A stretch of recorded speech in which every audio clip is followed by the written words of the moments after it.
12장 4절에서 13절의 말씀, 제가 가진 성경으로는 신약성경 348쪽쯤에 있습니다.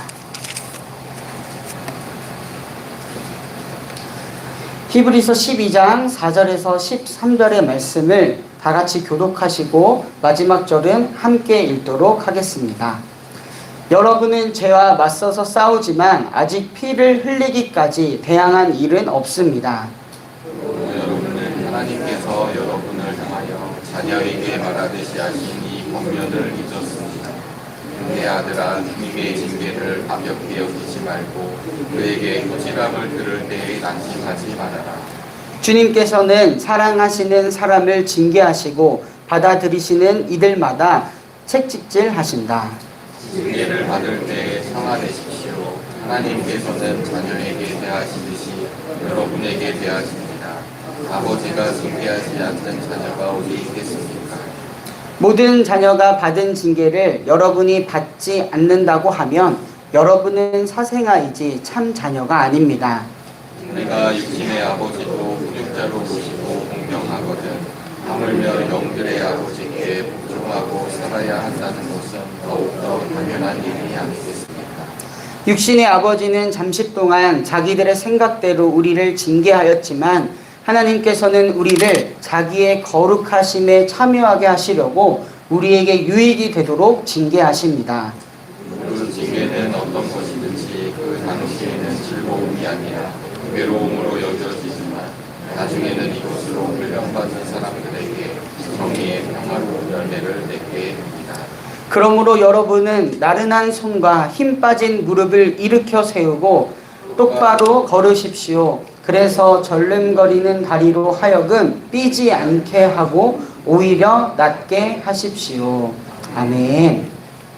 네, 오늘도 우리에게 새로운 하루를 주신 하나님을 찬양합니다.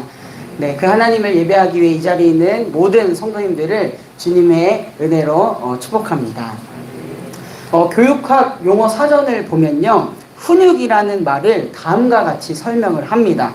사회적 규제나 학교의 규율과 같이 사회적으로 명백하게 요청되는 행위나 습관을 형성시키고 발전시키는 것, 단체 생활이나 사회생활에 적응하기 위해서 요청되는 여러 가지 바람직한 습관을 형성시키거나 규율 위반과 같은 바람직하지 못한 행위를 교정하는 것을 말한다. 네, 훈육의 의미입니다. 한 사회의 일원으로서 바로 서기 위해 훈육이 필요하다는 것을 그 정의를 통해서도 알 수가 있습니다. 어제 있었던 일인데요. 제가 방에서 막 집안일을 하고 있는데 쌍둥이 중 한 아이가 막 우는 소리가 들리는 거예요. 그래서 어떤 일인지 하고 막 그 거실에 나가 보니까 저희 아들이 여동생의 뺨을 손바닥으로 탁 때리는 거예요. 아주 놀랐습니다. 그래서 제가 아들한테 너 왜 여동생 얼굴을 그렇게 때리냐 라고 물어봤어요. 그러니까 하는 말이 자기가 가지는 로봇 장난감 팔을 여동생이 떼버렸다. 그래서 때렸다라는 거예요.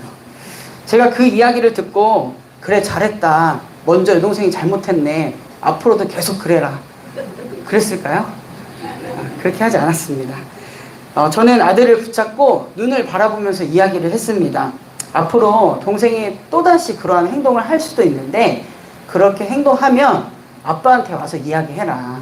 아빠가 로봇 팔 고쳐주고 동생이 그렇게 하지 말라고 아빠가 이야기할게. 이렇게 말을 했습니다. 아버지로서 무엇보다 사랑하는 아들이 자신의 감정이나 입장을 잘 드러내면서도 표출하는 방식이 올바르지 못하기 때문에 그 표출하는 방식이 교정되기를 바라는 마음이 있었습니다. 어디 가서도 자기가 손해보고 또 피해보았다고 다 때리고 다니거나 또한 맞아서는 안 되니까 이렇게 말을 했던 것이죠. 어디 저뿐만일까요? 여기서 이제 자녀를 양육하신 분들은 그 누구도 훈육을 한 번도 안 해보지 않은 부모는 없을 것입니다. 그쵸? 제자를 말하는 뜻하는 말도요, 이 훈육이라는 말과 같은 어원을 가지고 있습니다. 제자 말이죠. 제자는 스승으로부터 가르침을 또한 훈련을 받는 자라는 의미입니다. 단순히 배우고 학습하는 자를 넘어서 스승의 가르침을 가감없이 받아들여서 그것을 삶의 행동의 기준으로 삼는 자를 제자라고 이야기를 합니다. 예수님께서는 당신의 제자들에게 제자가 되기 위해서는 무엇보다 예수 그리스도의 가르침, 그 말씀이 그 속에 있어야 되고 그 말씀에 따라 살아가야 함을 말해주고 있습니다. 요한복음 8장 31절은 이렇게 기록되어 있습니다. 너희가 나의 말에 머물러 있으면 너희는 참으로 나의 제자들이 된다 라고 말이죠. 그리고 이 제자가 되는 일은 결코 쉽지 않음을 말해주고 있고요. 또한 자신의 모든 것을 포기할 수 있어야, 심지어는 자기의 목숨까지도 미워할 수 있어야 하며 또 자기의 십자가를 지고 따라야 제자가 될 수 있음을 예수님은 말해주고 있습니다. 마가복음 8장 33절과 35절은 이렇게 기록되어 있습니다. 예수께서는 돌아서서 제자들을 보시고 베드로를 꾸짖어 말씀하셨다. 훈계하셨다라는 거죠. 훈육하셨다라는 거죠. 사탄아, 내 뒤로 물러가라. 너는 하나님의 일을 생각하지 않고 사람의 일만 생각하는구나. 그리고 예수께서 제자들과 함께 무리를 불러놓고 그들에게 말씀하셨다.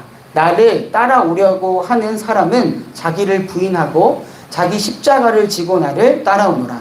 누구든지 제 목숨을 구하고자 하는 사람은 잃을 것이요 누구든지 나와 복음을 위하여 제 목숨을 잃은 사람은 구할 것이다.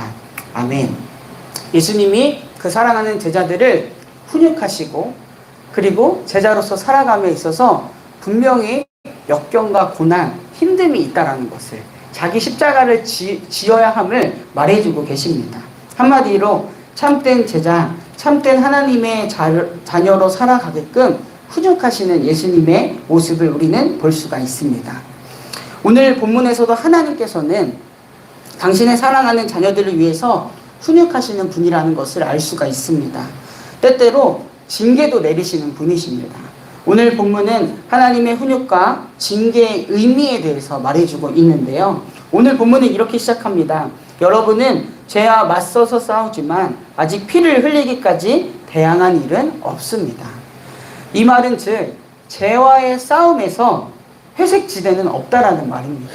즉 죄에게 지든지 이기든지 둘 중에 하나라는 것이죠.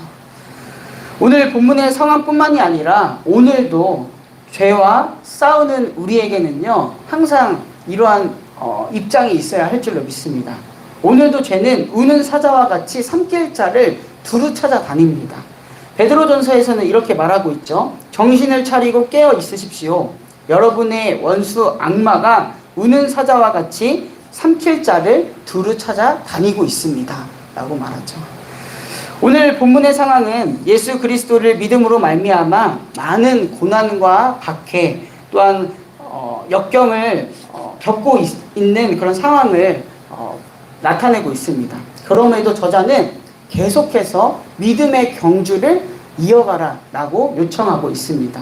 믿음의 경주를 하되 죄에서 승리하기까지 피를 흘리며 대항해야 한다 라고 말해주고 있습니다. 즉 목숨을 걸고서라도 죄와의 싸움에서 이겨야 한다라고 말하고 있습니다. 제 목숨을 버리고 십자가를 따르라 라는 예수님의 말씀과 다르지 않은 말입니다. 안 그러면 정말 죄에게 삼켜 죽음을 맞이하는 일밖에 없으니까 말입니다. 이러한 죄와의 싸움에서 하나님께서는 당신의 사랑하는 자녀들에게 그 싸움에서 이기도록 함께하는 분이라는 것을 말씀하고 계십니다. 뗄래야 뗄 수 없는 부모의 관계성을 빗대어서 내가 너와 함께하고 있다. 하나님은 말씀해 주고 계시죠. 어떠한 부모의 모습으로 하나님은 함께해 주실까요? 무엇이든 하고 싶은 대로 하도록 다 내버려 두고 전혀 제한하지 않는 부모의 모습인가요? 아닙니다. 자녀를 바로잡고 훈련하며 심지어는 벌하면서까지도 무엇이 옳고 그른지를 가르쳐주는 부모의 모습으로 하나님은 함께 하십니다. 하나님께 잘못을 바로잡아 자신을 징계하길 좋아하는 사람은 아무도 없습니다. 그래서 이러한 하나님의 징계에 우리는 여러 가지 반응을 할 수가 있겠는데요. 첫 번째로는 체념하면서 그 징계를 받아들이는 것입니다. 두 번째로는 하나님을 향해 화를 내고 분노하면서 그 징계를 거부하는 것이죠. 그리고 세 번째로는 징계를 감사하게 받아들이면서 징계가 우리 삶의 그 목적을 이루게 하는 것입니다. 오늘 본문에서도요, 그 징계와 훈육을 받아들이는 자세가 이랬으면 좋겠다라고 권면을 합니다. 5절과 6절의 말씀입니다. 하나님께서 여러분을 향하여 자녀에게 말하듯이 하신 이 권면을 잊었습니다. 내 아들아, 주님의 징계를 가볍게 여기지 말고 그에게 꾸지람을 들을 때 낙심하지 말아라. 주님께서 사랑하시는 사람을 징계하시고 받아들이시는 아들마다 책짓질 하신다. 모든 자녀가 받은 징계를 여러분이 받지 않는다고 하면 여러분은 사생아이지 참 자녀가 아닙니다. 라고 본문은 이야기해주고 있습니다. 하나님께서 징계하실 때 그것을 가볍게 여기지 말라는 것입니다. 하나님께서 훈육하실 때 그것을 듣고 그냥 낙심하지 말라는 것입니다. 정말 하나님께서 나를 사랑하셔서 징계하시는구나. 정말 내가 하나님의 참 아들, 하나님의 참 딸이기 때문에 이러한 훈육과 징계가 있구나 라는 것라고 받아들이라고 오늘 본문은 이야기해 주고 있습니다. 잠언 3장 11절과 12절에도 동일한 말씀이 있습니다. 아이들아, 주님의 훈계를 거부하지 말고 그의 책망을 싫어하지 말아라. 주님은 당신이 사랑하시는 사람을 꾸짖으시니 마치 귀여워하는 아들을 꾸짖는 아버지와 같으시다. 아멘. 하나님께서는 사랑하시는 아들을, 사랑하시는 딸을 징계하신다라고 말을 주고 있습니다. 하나님이 그래서요, 성경 말씀이나 때로는 다른 사람을 통해서 우리들을 바로 잡으실 때 그렇게 징계하고 훈육하실 때가 있습니다. 그럴 때 그런 환경을, 그러한 상황을 그분의 사랑의 증거로 받아들이고 내가 그 순간에, 내가 그 만남을 통해서 무엇을 배울 수 있어야 할까 여쭈는 우리들의 모습이 있어야 할 것입니다. 하나님, 제가 마주한 정말 겉으로 마주할 때는 정말 어렵고 힘들지만 마주한 이러한 어려움과 시험 속에서도 하나님의 크신 사랑과 계획이 있는 줄 믿습니다. 하나님, 이 상황을 통해서 주님의 뜻을 알려주시옵소서 라고 말이죠. 이러한 고백을 더욱더 할 수 있는 것은 10절의 말씀, 당신의 사랑하는 자녀들을 향한 하나님의 징계의 목적이 분명하기 때문입니다. 우리 10절의 말씀을 다 함께 읽어보겠습니다. 하나님께서는 우리를 자기의 거룩하심에 참여하게 하시려고 우리에게 유익이 되도록 징계하십니다. 아멘. 10절의 말씀이 아닌가요? 네. 아무튼 하나님께서는 거룩함에 참여하게 하시려고 우리에게 유익이 되게 하시려고 징계하시는 분이라는 것을 알 수가 있습니다. 이어서 11절에서도요, 징계의 결과물이 무엇인지를 말해주고 있는데요. 무릇 징계는 어떤 것이든지 그 당시에는 즐거움이 아니라 괴로움으로 여겨지지만 나중에는 이것으로 훈련을 받는 사람들에게 정의와 평화로운 열매를 맺게 합니다. 징계가 그 당시에는 정말 힘듭니다. 저도 그랬고 저희 아이들도 때로는 이렇게 훈계하고 징계하면요, 막 그 자리를 피하려고 해요. 그냥 울음으로 그쳐버리려고 하지만, 그렇게 괴롭지만 나중에는 정말 그것을 받아들일 때 정의와 평화로운 열매를 맺게 한다. 징계의 결과도 무엇인지를 하나님은 분명히 말씀해주고 계십니다. 우리 사랑하는 정릉교회 성도님들, 믿는 우리가 마주하고 있는 고난, 어려움, 시험은 주님의 크신 계획 안에, 또한 우리를 향한 주님의 크신 사랑 안에 분명한 의미가 있고요, 목적이 있고 결과물이 있습니다. 이에 대해서 의심하지 않는 우리가 되기를 바랍니다. 그 어떤 부모도 자녀가 잘못되기를 바라는 마음으로 훈육하고 징계하는 부모는 없습니다. 우리 하나님 아버지께서 당신의 사랑하는 자녀들을 위해서 때로는 안아주시고 격려해 주시지만 때로는 징계하시며 훈육하신다라는 사실을 잊지 마시기를 바랍니다. 이 모든 것이 다 자녀를 사랑하는 하나님 아버지의 모습입니다. 무엇보다 하나님 아버지께서는 자녀인 우리를 위해서 예수 그리스도를 보내주신 분입니다. 더 이상 죄에 휘둘리지 않기를, 또한 죄로 인해서 하나님 아버지와 왜곡된 관계를 맺지 않기를 바라시는 마음이시죠. 그 하나님을 신뢰함으로 하나님의 참 자녀로 살아가는 우리 모두가 되기를 소망합니다. 그러한 우리에게는 죄에서 자유로워 정말 하나님 아버지와 영원히 살아가는 삶만 있을 뿐입니다. 그러한 삶을 누리는 우리 모두가 되기를 바랍니다. 로마서 6장 22절의 말씀입니다. 이제 여러분은 죄에서 해방을 받고 죄에서부터 이겨냈다라는 거죠. 하나님의 종이 되어서 거룩함에 이르는 삶의 열매를 맺고 있습니다. 그 마지막은 영원한 생명입니다. 우리의 삶의 여러 시련과 고난, 역경 속에서도 우리를 이끌어주시는 하나님 아버지를 바라보기를 원합니다. 똑바로 걷는 우리가 되기를 바랍니다. 오늘도 그렇게 하나님과 바른 걸음으로 하루를 살아가는 우리 정릉의 모든 성도님들 되기를 주님의 이름으로 축복드립니다. 제가 기도하고 말씀 마치도록 하겠습니다. 오늘도 우리를 자녀 삼아 주시고 사랑으로 이끄시는 하나님 아버지의 크신 은혜 감사드립니다. 우리가 마주하는 모든 순간이 주님의 사랑의 손길 안에 있음을 잊지 않게 하소서. 때때로 마주하고 있는 고난과 역경, 어려움도 우리를 사랑하시는 주님의 크신 사랑 안에 있음을 고백하며 나른한 손과 힘 빠진 무릎을 일으켜 세우고 똑바로 걷는 우리가 되게 하소서. 특별히 죄에 대해서 이기게 하시는 예수 그리스도를 붙들고 영원한 승리, 영원한 생명을 누리며 살아가는 정릉의 모든 성도들 되게 하여 주시옵소서. 평화의 왕이신 주님, 이 시간 세계와 열방을 위하여 기도합니다. 여전히 전쟁과 분열로 인하여 신음하고 있는 이 세계를 긍휼히 여겨 주시옵소서. 더 이상 무고한 생명이 희생당하지 않게 하소서. 이에 대하여 무뎌지지 않고 더욱 깨어서 열방의 평안을 위하여 기도하는 우리가 되게 하여 주시옵소서.